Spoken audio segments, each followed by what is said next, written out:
Dua kasus pelecehan seksual oleh oknum tenaga medis yang sedang menjadi perhatian publik di Garut dan di Bandung.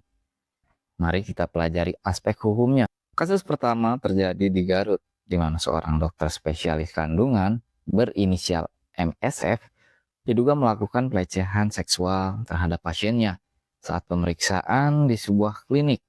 Aksi ini bahkan terekam CCTV dan viral di media sosial. Polres Garut telah menetapkan MSF sebagai tersangka dan membuka posko pengaduan yang mengidentifikasi 4 korban yang mencengangkan. Dokter ini memiliki rekam jejak buruk, termasuk pernah ditonjok suami pasien dan diduga mengirim pesan bernada mesum. Konsil Kedokteran Indonesia telah mencabut STR, surat tanda registrasi dokter tersebut. Kasus kedua lebih mengerikan lagi. Seorang residen anestesi berinisial PAP di RSHS Bandung ditetapkan sebagai tersangka pemerkosaan terhadap keluarga pasien. Modusnya sangat keji, memasukkan obat bius saat proses transfusi darah lalu memperkosa korban dalam kondisi tidak sadar. Jumlah korban PAP tercatat 3 orang.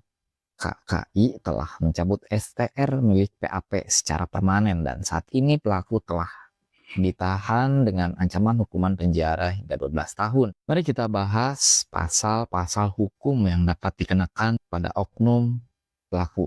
Untuk kasus MSF, pasal ini sangat relevan karena mengatur perbuatan cabul yang dilakukan dengan menyalahgunakan wewenang atau profesi, hukumannya hingga 7 tahun penjara. KUHP pasal 285 untuk kasus PAP, pasal ini pemerkosaan ini dapat dikenakan dengan hukuman maksimal 12 tahun penjara. Undang-Undang Nomor 17 Pasal 80 jika korban di bawah umur, pasal perlindungan anak ini menjadi pemberatan hukuman.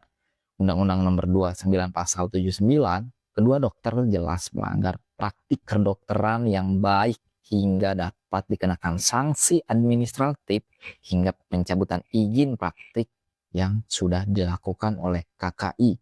Undang-Undang Nomor 12 kasus untuk dokter anestesi PAP penggunaan obat-obatan medis untuk tujuan kejahatan merupakan penyalahgunaan wewenang yang memberatkan hukumannya. Kedua kasus ini mencoreng citra profesi kedokteran yang seharusnya menyelamatkan dan melindungi pasien. Dampaknya luas, trauma mendalam bagi korban, hilangnya kepercayaan publik pada tenaga medis, ketakutan pada pasien untuk menjalani pemeriksaan medis. Ingat, melaporkan tindak pelecehan adalah langkah penting untuk melindungi diri dan masyarakat lain. Tulis di kolom komentar. Kira-kira nextnya kamu mau aku bahas apa?